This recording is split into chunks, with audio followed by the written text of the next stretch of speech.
the results of, okay, I'm being recorded. Okay, the lack of consensus, alienation, the result of the acceptance of extreme ideologies, the decline of civility, a continuing reenactment of the Civil War, increasingly paranoid styles, and so on. And each episode would explore part of the current state of affairs. But we didn't think it was going to be good enough just to identify problems. We thought it would be good to work to solve problems as well. So the planned format would be to introduce a topic, interview an expert in the area, ask the expert what to do to help solve the problem in the current part of the morass we find ourselves in. And the first production we were planning was on Christian nationalism. And that's why Sherry asked if I could present to you on the topic. Now, Tim is a busy teacher, researcher, and software company manager. And I, although retired, am surprisingly busy as well. And so I admit that we've been repeatedly postponing production of the podcast. Nonetheless, this topic is something I've spent a lot of time studying. And so I'm pleased to be able to share this presentation with you. But I want to start with a caveat. I am an expert in but one area, the Jewish philosopher Emmanuel Levinas and the application of his philosophy to the practice of psychology. At least Penn State University, by accepting my doctoral dissertation, endorsed my expertise. That doesn't necessarily mean I'm right about Levinas and psychology, since there is a universal cosmological academic law: for every PhD, there is an equal and opposite PhD. So I want to begin by saying I'm not an expert on Christian nationalism. I have been interested in religion and power for much of my life, and a recent perusal of my bookshelf informed me that I have more books on that subject than I have on psychology. But although I'm not an expert, I have seriously dived into the literature, and one of my main goals is to give you an overview of the current situation and to provide you with resources to explore it yourself. Now, we might have moved mostly away from brute force power in everyday life, might, at least domestically. But in the past and in the present, power manifests through control of narratives, the creation of memes, and the molding of culture and personality. One of my favorite quotations is by Albert Maliff. Tyranny is the deliberate removal of nuance. Simplifying ideas is necessary for thought, but the process of simplifying and the blocking of the ability to expand thought is part and parcel of controlling thought. If you look to what is happening now in authoritarian movements, you will see that nuance, the very ability to explore meaning, is systematically removed. The meaning of terms like patriotism, patriot, freedom, citizen, rights, Christian, all are narrowed and endowed with hallowed status that prevents discussion of what they may or might mean outside of their approved meanings. And here's where I start my PowerPoint. If I can, okay.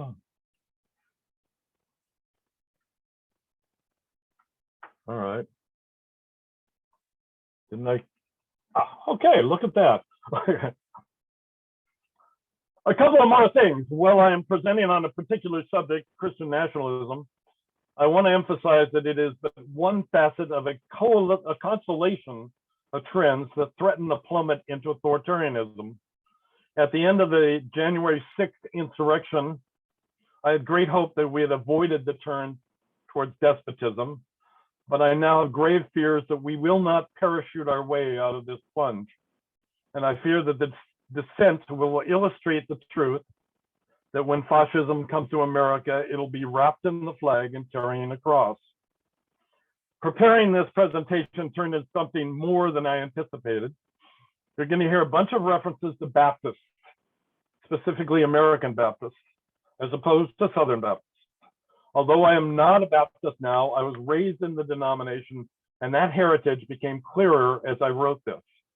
So please note that I'm not attempting to tempt you into switching churches, nor am I attempting to cast doubt on the value of religion, just religion as coercion. Retired U.S. Army Lieutenant General Michael Flynn is a former national security advisor, a man who pled guilty to willfully and knowingly making false statements to the FBI before his pardon by Trump, a man who in December 2020 suggests the president should suspend the Constitution, silence the press, and hold a new election under military authority, and a man who swore an oath to QAnon. Speaking recently to a conservative rally, the Reawaken America tour, retired U.S. Army Lieutenant General Flynn stated, if we're going to have one nation under God, which we must, we have to have one religion. Using the oft-cited phrase from the Gospel of Matthew, General Flynn said, you have to believe this, that God Almighty is like involved in this country because this is it. This is the shining city on the hill.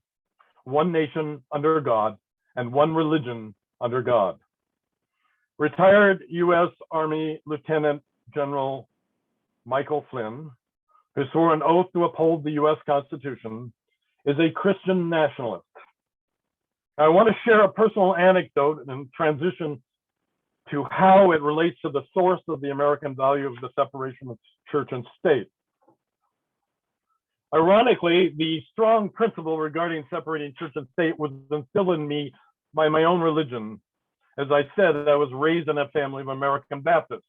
Now, at that time, and likely still now, American Baptists were known to be extraordinarily diverse, with progressive, fundamentalist, evangelical, charismatic, and liberal Baptists. But they agreed on a lot of things, and importantly for this context, Baptists believed that government should have absolutely nothing to do with religion, outside of enforcing everyone's right to believe the way they chose. And this was expressed in Sunday school, I believe, by way of the Golden Rule. When I was around 13 years old, which would make it around 1963, I was at an evening gathering at Pullman Baptist Church.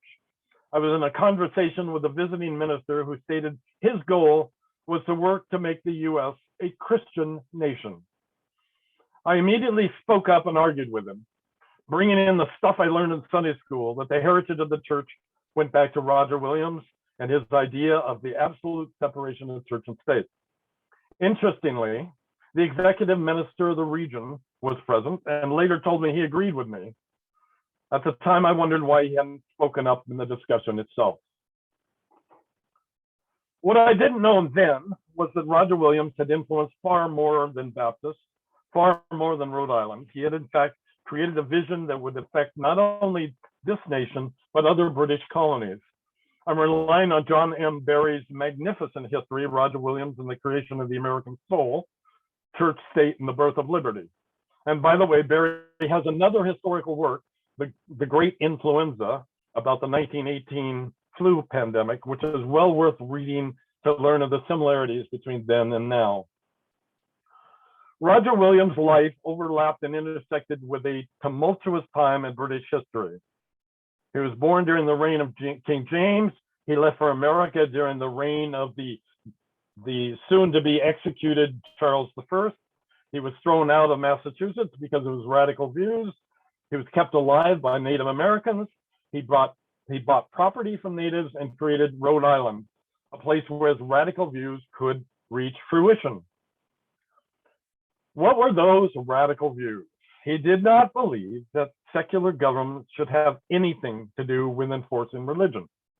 He believed in the liberty of conscience. Williams was a devout Puritan minister, a man who, as my father jokingly used to say, believed that people had the right to go to hell if they chose. During his life, he wrote extensively about the freedom of conscience. He created a metaphor for society.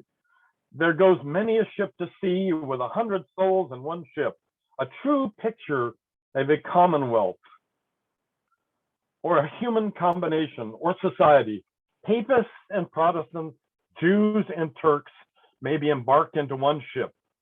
All the liberty of conscience that ever I pleaded for turns upon these two hinges, that none of the Papists, Protestants, Jews, or Turks be forced to come to the ship's prayers or worship, nor secondly, compelled from their own particular prayers or worship. In other words, a true society may be composed of Christians, Protestants, Jews, and Muslims. And the two most important items we must remember are that none of these should be forced to worship in any way, nor be refused the opportunity to worship the way they choose. But what should compel people to believe in the true religion? It is the will and command of God that since the coming of his son, the Lord Jesus, a permission of the most paganish, Jewish, Turkish, or anti-Christian consciences and worships be granted against that sword which only in soul matters able to conquer, to wit, the sword of God's Spirit, the word of God. It is not government that should convert or enforce strictures of belief. Pagans, Jews, Muslims, or atheists need to be convinced by only one thing, God's Spirit and word. Oh, and let us look to see what he thinks about what should qualify folks to have the power of governmental office. All the magistrates in the world, both before the coming of Christ and since, are but derivatives and agents. Hence, they have and can have no more power than fundamentally lies in the bodies or fountains themselves, which power, might, or authority is not religious, Christian, etc., but natural, humane, and civil. A Christian magistrate is no more a magistrate and no better than one of any other conscience or religion.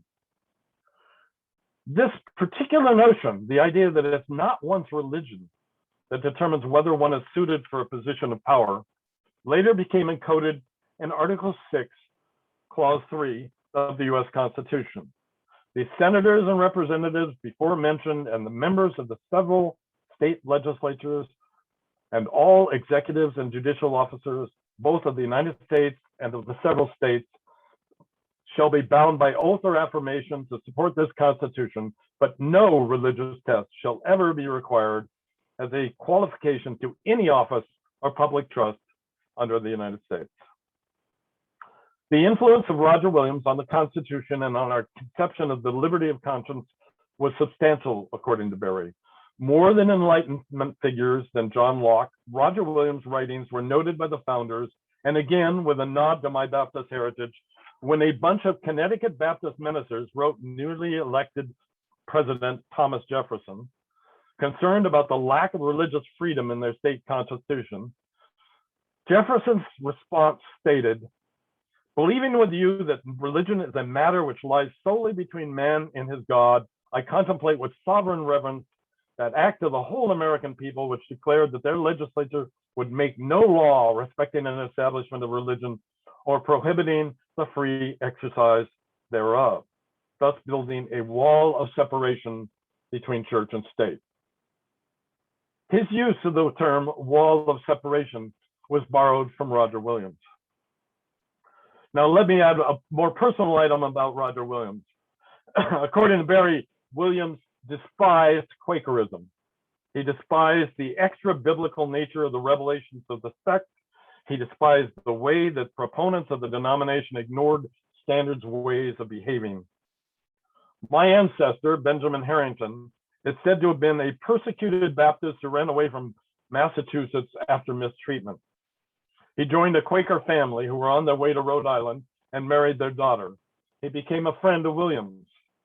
My point is simply that Roger Williams might have despised, found non-biblical, and substantially disagreed with Quaker beliefs, but he welcomed Quakers into a land where religious freedom was enshrined in law.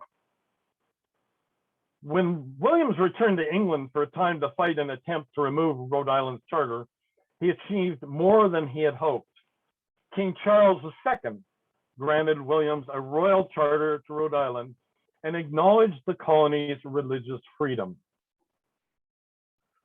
Referring to Rhode Island as a lively experiment, he said, "No person at any time hereafter shall be in any wise molested, punished, disquieted, or called into question for any difference in opinion in matters of religion who do not actually disturb the civil peace of our colony. Further, Charles used some of the same language of religious freedom in the charters of New Jersey and Carolina at the same time as he established Anglicanism there. After a millennia of religious wars and machinations state, a British monarch, convinced by Roger Williams, encoded, at least in some colonies, religious pluralism. So what is Christian nationalism? You have a handout. I think you have a couple of handouts. It's a political ideology and cultural framework that seeks to merge Americans and Christian identities. And it relies on a mythological past where the founders created a, quote, Christian nation. I provided a handout created by Christians Against Christian Nationalism, which was formed by BJC, which is the Baptist Joint Committee for Religious Liberty, that gives an overview. Note the three stances on the right of the flyer. The federal government should declare the United States a Christian nation. The success of the United States is part of God's plan, and the federal government should advance Christian values. Please note as well the list of affiliated correlatives: authoritarian, racist, anti-immigrant, anti-science, anti-Muslim, and misogynistic. Catherine Stewart's The Power Worshippers Inside the Dangerous Rise of Religious Nationalism, there we go, is a book well worth reading. It documents her journalistic attendance at Christian nationalist gatherings, her communications with many of the leaders of the movement, and the strategy and tactics that are being used. For example, Project Blitz is a well-funded organization that creates proposed legislation for states and blitzes them quickly in hope of overwhelming objecting individuals and organizations. As a result of their efforts, several states now require the public posting of "In God We Trust" in public buildings. But this is only phase one of their plan. Their own documents tell us that it is just the opening symbolic salvo. Phase two, Stewart informs us, consists of bills that propose to inject Christian nationalist ideas more directly into schools and other government entities. Some phase two bills are intended to promote the teaching and celebration of Christianity in public schools, including support for sectarian Bible literacy curricula, particularly those that include hefty servings of Christian nationalist history and the declaration of a Christian Heritage Week. They are a means of spreading the message among children especially that conservative Christians are the real Americans and everybody else in here is here by invitation only. Note the slide. They already deal with the possibility that it might offend the electorate to say that, but they don't think it'll really matter. Then, of course, is phase three, which legalizes discrimination against those whose actions or very being offend the sensibility of conservative Christians. And as the slide says, includes measures like legislative resolutions establishing public policy favoring intimate sexual relations only between married heterosexual couples, reliance on and maintenance of birth gender, adoption by intact heterosexual marriage-based families. Since the documents regarding Project Blitz were leaked, it's been renamed as Freedom for All, demonstrating once again the Orwellian process of calling something by its opposite designation. On one of the handouts, I've included the link to a YouTube video that introduced me to Catherine Stewart, an interview with Reverend Rich Lang of Lake Washington United Methodist Church in Kirkland, which is, okay, a plug for the Methodists here. It's well worth watching. In the video and in her book, she emphasizes that this movement is about power. She wrote, well, many Americans still believe that the Christian right is primarily concerned with values. Leaders of the movement know it's really about power. Today's Christian nationalists talk a good game about respecting the Constitution and America's founders, but at bottom, they prefer autocrats to Democrats. I again want to emphasize that Christian nationalism is not alone. It is supported by and funded by the right wing, and as we will see, purports that right-wing policies and stances are the only ones supported by the Bible. For instance, according to Ralph Drollinger, God required everyone to be taxed at 10% in ancient Israel, and so a progressive tax is immoral. All people should be taxed at that rate, regardless of whether poverty level or billionaires. Who's Ralph Drollinger? Drollinger led 10 cabinet members in weekly Bible studies during the Trump administration.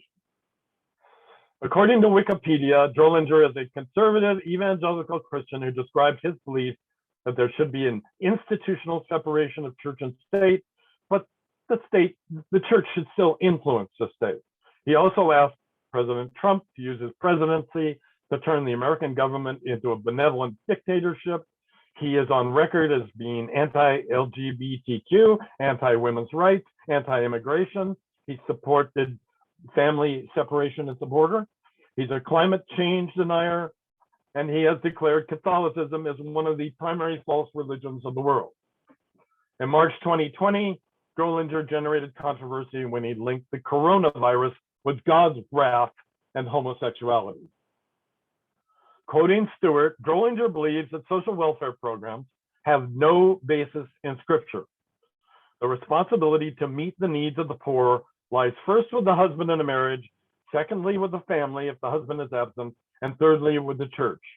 Again, nowhere does God command the institutions of government or commerce to fully support those with genuine needs.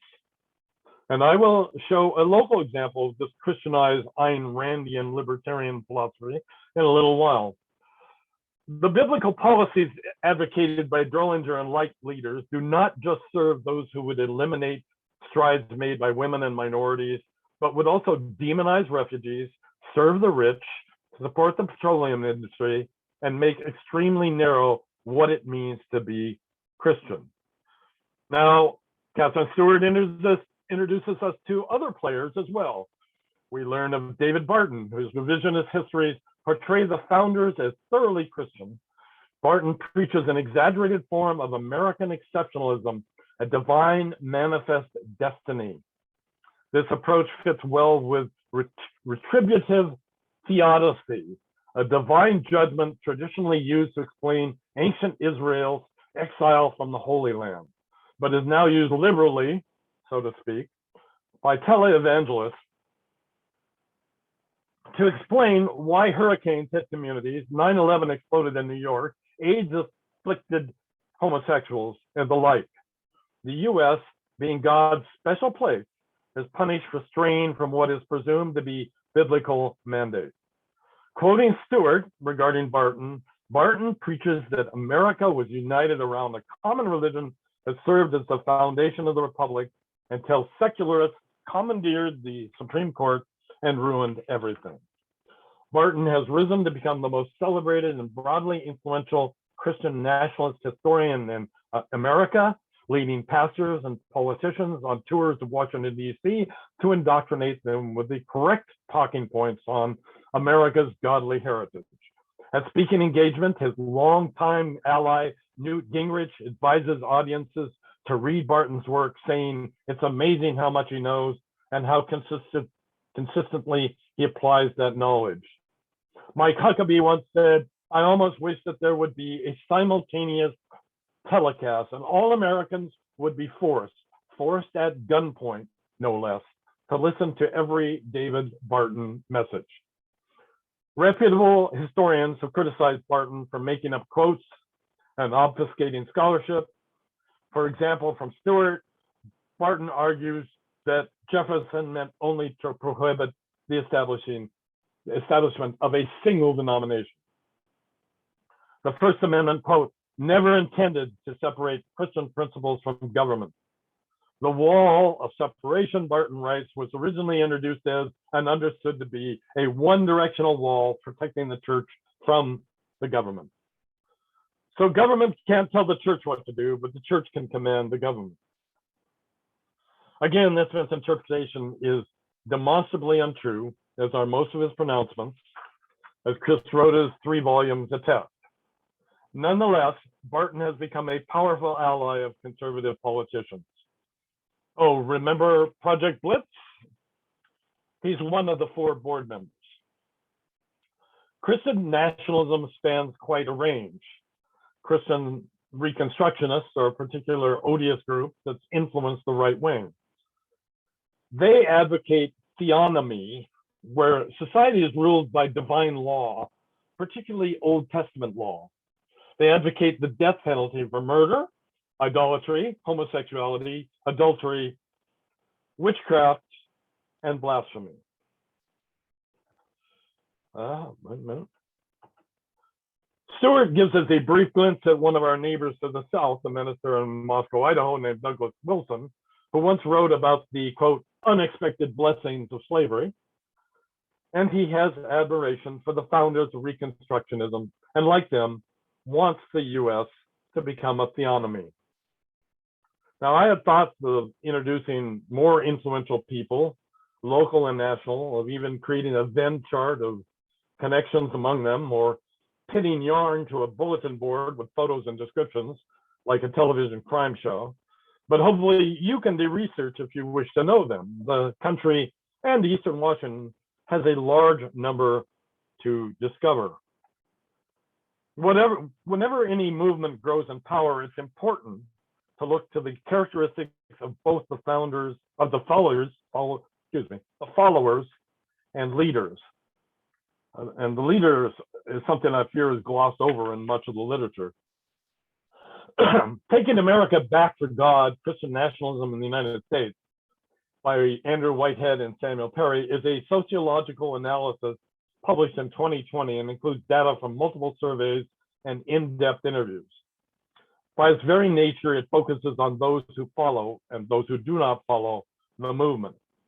Now, the 2017 Baylor Religious Survey discovered that about 26% of Americans believe that America currently is and always has been a Christian nation.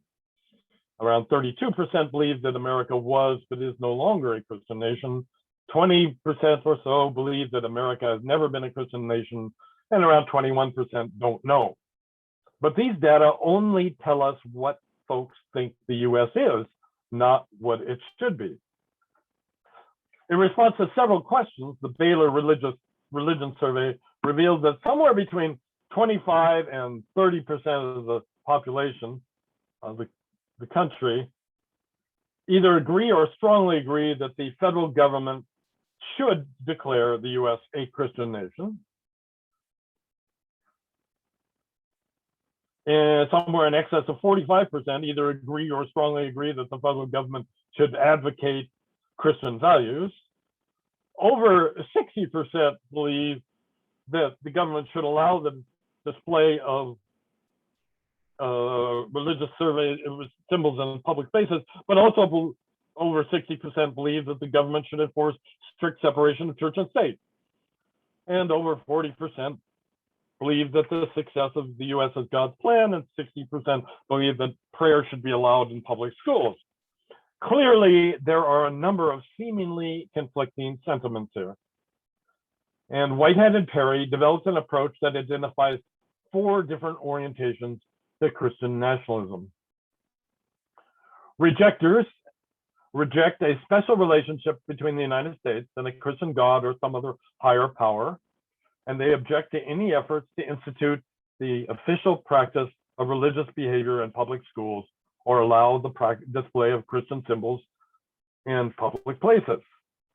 Resistors are more undecided, and they lean toward opposition of Christian nationalism, but they may disagree with official parents, public schools, and are maybe undecided about the display of Christian symbols in public places. Accommodators lean toward accepting Christian nationalism, and they may support the display of Christian symbols in public places, but they are just a little less comfortable with weakening the church-state boundaries. And then there are the ambassadors, who are wholly supportive of Christian nationalism. Quote, the U.S. was founded on Christian principles. Our prosperity is tied to obeying God's commandments, and the U.S. has a special relationship with God. Now, the percentage of the population that falls into these classifications is illustrated in this slide, with greater than 20% as rejectors, greater than 25% as resistors, greater than 30% as accommodators, and nearly 20% as ambassadors. It's possible to discuss several different characteristics shared by Christian nationalists, but considering the venue that you and I are in right now, I thought I would focus on what we could say about those who are Christian nationalists and those religious people who are not. The research has showed that there are significant differences that can be identified. For instance, those who hold more strongly to Christian nationalism are more likely to agree that people should be made to show respect for America's traditions. By contrast, people who frequently attend church, pray, or read their sacred scriptures are actually less likely to agree with such a sentiment. The more Christians adhere to Christian nationalist views, the less willing they are to acknowledge police discrimination against Black Americans. But as people more frequently attend church, pray, or read their sacred scriptures, they become more likely to recognize racial discrimination and policing. The more Americans espoused Christian nationalist views, the more likely they were to hold negative views towards immigrants. However, it was also found that once Christian nationalism is taken into account, people who attended church more often seem to hold more positive attitudes towards immigrants. Oh, I've got to go back now. All right, now. Yeah, okay, sorry. Regarding attitudes towards immigrants, this chart demonstrates the response to questions about Muslim refugees and whether they pose a terrorist threat to the U.S. Of those surveyed, 40%, that's the full sample there, indicated they are threats. A low number of rejectors thought so, and then you've got increasing numbers of resistors, accommodators, until you reach nearly 3/4 of the accommodators, the ambassadors.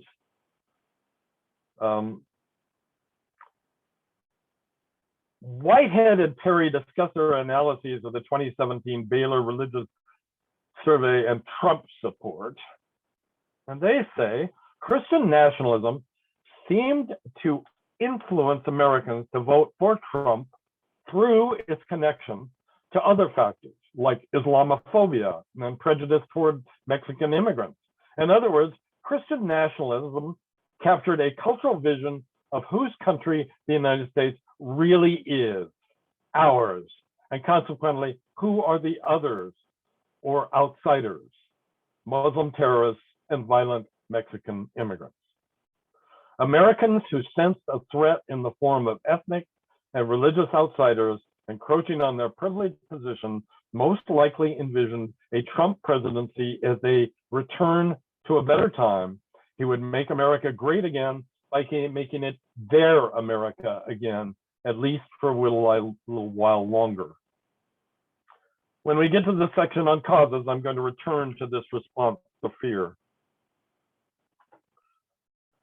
Canadian professor Bob Altemeyer, who was brought to many people's attention by John Bean of Watergate fame, has spent his career studying the authoritarian personality. Altemeyer warned about the threat of fascism in his 1996 book.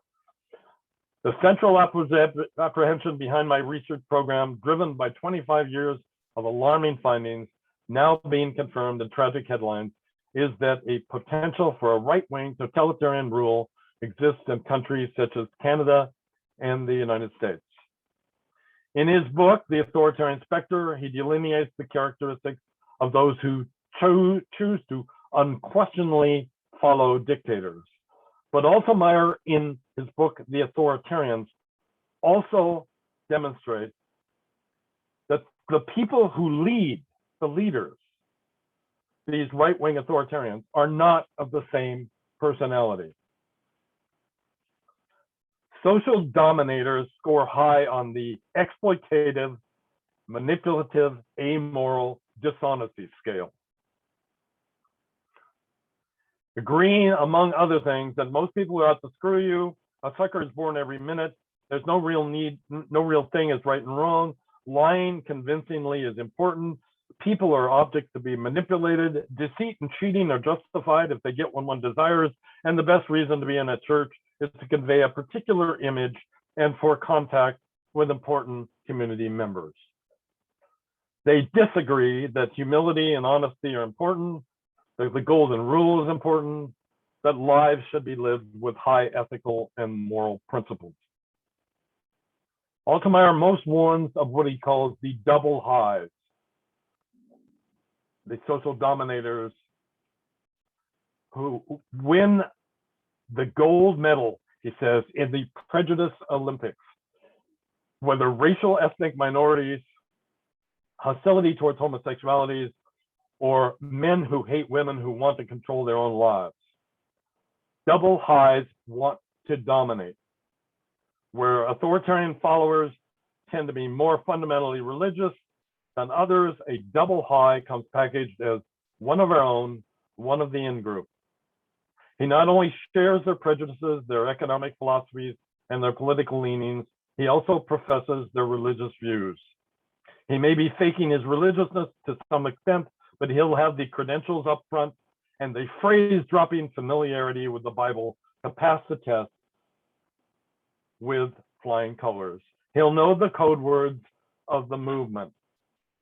He'll appear to believe everything all the good people believe about Satan, being born again, evolution, the role of women, sex, abortion, school prayer, law and order, perverts, censorship, zealotry, holy wars, America as God's right hand, and so on.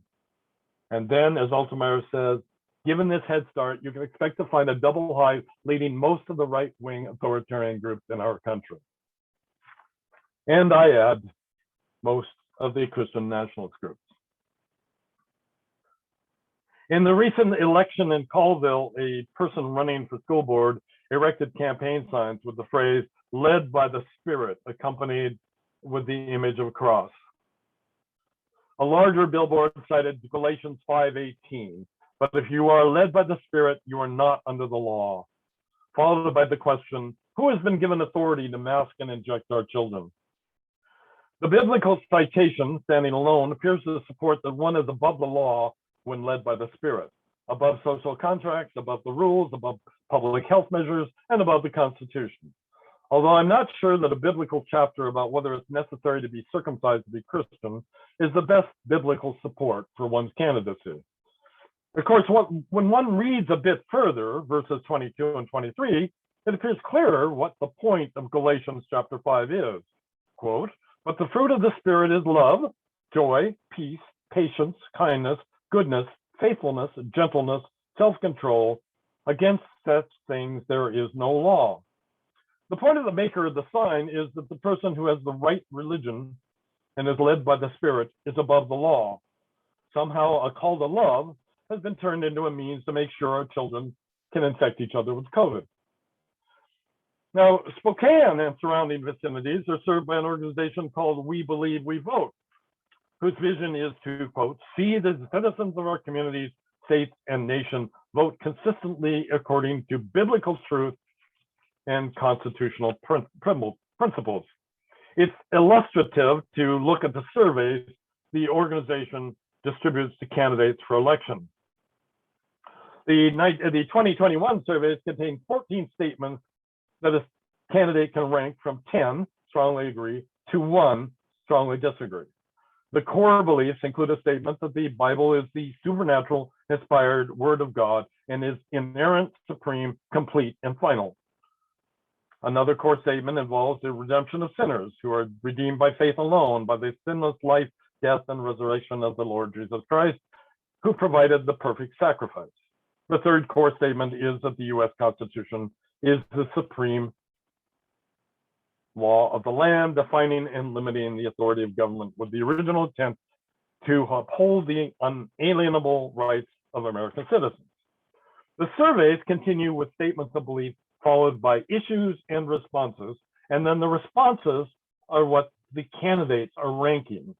For example, after a statement on liberty, individual responsibility, and freedom of consciousness, the issue is governmental response to COVID-19, which is stated as overreach. The response starts with the words, well, elected officials must make decisions that protect the safety of all. It references First Amendment rights and calls for resistance to the imposition of controversial mandates, including forced mask wearing, quarantining the healthy, and vaccination passports. After a statement of property is protected in the Constitution, the issue that is presented involves wells, water rights, and the 2016 Washington State Supreme Court ruling in the Hearst case. The response involved, quote, limiting the influence of groups such as FutureWise, the nonprofit who filed the case, and safekeeping the interests and rights of property owners as a high priority. After a statement that it's the responsibility of parents to direct their children's education, the issue that is presented involves critical race theory, the 1619 Project, and other like-minded programs based in incorrect assertions. This is their term, that these programs are based in incorrect assertions and false narratives about our nation's history. The response requested for candidates ranking involves not implementing such programs. And one last example is a statement regarding a safety net for the poor and needy. It is not the responsibility of civil government. The issue presented is homelessness, and the response for candidates ranking states, the candidates ranking states that housing, rehabilitation, and other social services should be left to individuals, families, and private organizations. There are many other examples, but my point here is that we believe we vote through moves from core beliefs that, through their scoring method, restrict election only to Christians who adhere to a particular approach to the Christian canons, and interpret the life and death of Jesus in a particular theoretical way, but that's only 30 of the possible 140 points. Those who score highest on the survey are those whose responses fall in the constellation of long-term and recent right-wing beliefs regarding public health, reproductive rights, education, family composition, economics, and governmental responsibilities. It seems that religion, the right religion, prohibits counties from having responsibilities to protect groundwater, cities from assisting the homeless, and schools from teaching what really happened in history. Except the logic given regarding the needy in the Affordable Care Act, Medicare, Medicaid, and Social Security should enter the dustbin of history. Extend the logic involving groundwater, and you end up with government having no way to protect water resources. Extend the logic involving education, and mistruths and lies become the way that youth should be taught. And I need to note that Spokane just elected a member to the city council who aced his survey. He got 140 of 140 points. Now, there are a number of theories about what has caused the increase in right-wing sentiment, including Christian nationalism. The concerted use of money, media, and propaganda over a long amount of time, anger over the exportation of industry and manufacturing jobs. One new one I just was reading, Adam Serwer's "The Cruelty is the Point," a very sobering approach. Different beliefs in parenting, such as George Lakoff, different approaches to morality, such as Jonathan Haidt, and many, many more. And I know that there's more evidence for some than others, and again, I'm not an expert. But I do want to mention one theory, the Great Replacement theory, that is promoted relentlessly by right-wing media, including Fox News' Tucker Carlson. The notion is that majority culture, white culture, is undergoing an onslaught of refugees and people of color who are not us. This theory is significantly believed by white nationalists. Minorities are growing because of mass immigration and low birth rates, they claim. An analysis of the demographics of 377 people who during the insurrection of January 6th showed that a large number typically hail from places where non-white populations are growing fastest.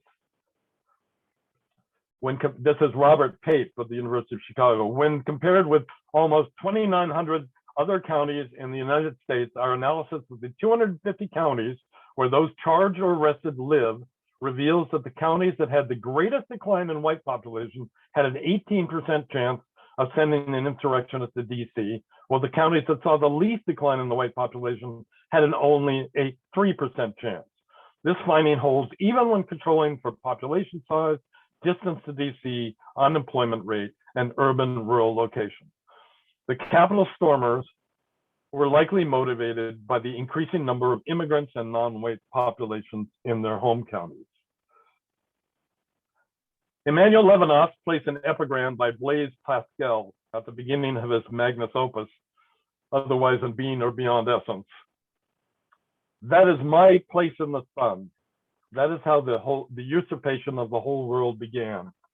This is my town, my country, our country, but my and our is premised on the notion that there is a we that you, refugee, person of color, heathen, are not part of. This is my place in the sun, and I therefore commandeer the world. Now, several years ago, I was nostalgically, yes, it's a Baptist reference again, scanning Seattle First Baptist Church's website, since I had a member of the family who had served as a minister there back in the 1970s. This church has traditionally been highly progressive in its politics, and I came across the following post. Unfortunately, it's no longer online. If someone wanted to write a book about Asian immigration to the area, the author might include the story from 1886 about our pastor, Reverend A.B. Banks, who, on hearing that a racist mob was gathering to attack Chinese immigrants, pronounced the benediction, grabbed his rifle, and rushed off to join the Home Guards defending the Chinese. Our contemporary commitment to gun legislation notwithstanding, Reverend Banks was clear about his duty to stand with the vulnerable. Now, not wishing to cause consternation in your classroom, please do not think that I'm urging you to grab your rifles and go out armed to fight against Christian nationalism. For one thing, Paul Bosselmeyer believes that such violence would result in the opposite of what is desired, since it feeds authoritarian prejudices. But more practically, you would be massively outgunned. But this archive does suggest that when injustice is imminent, we are called to some kind of arms.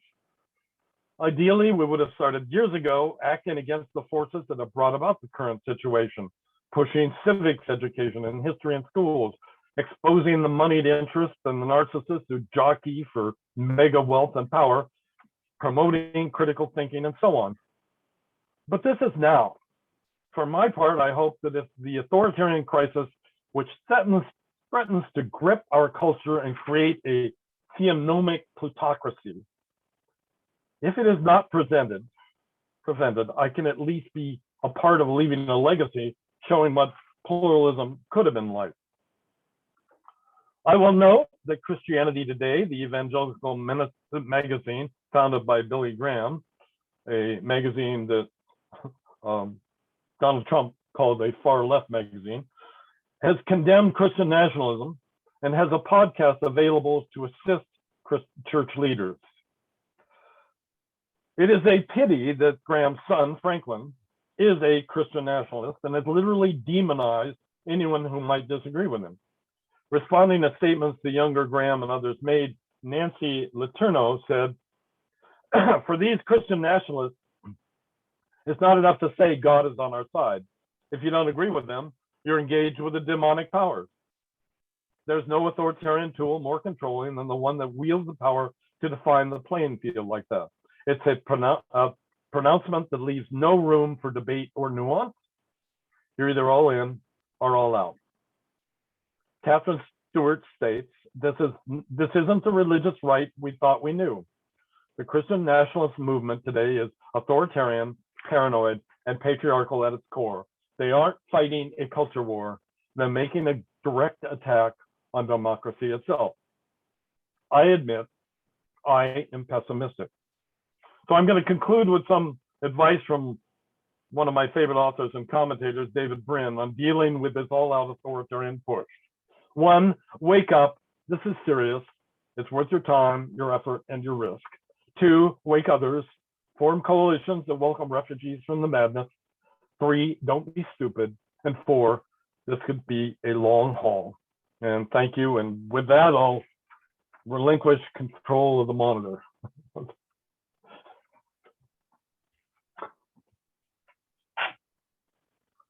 Yay, yay, yay, yay. I vote for him. I'm not running. We just have a few minutes for questions. The way we're going to do it is if you have a question or a comment, if you could come up here and just talk into this computer and take your mask off. So we've got about 5 minutes. Who would like to come on up and ask a question or make a comment?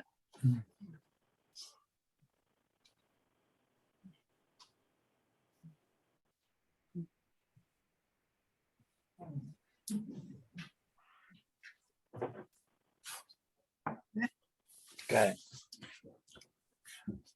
Hello. Hello. Thank you for presenting today.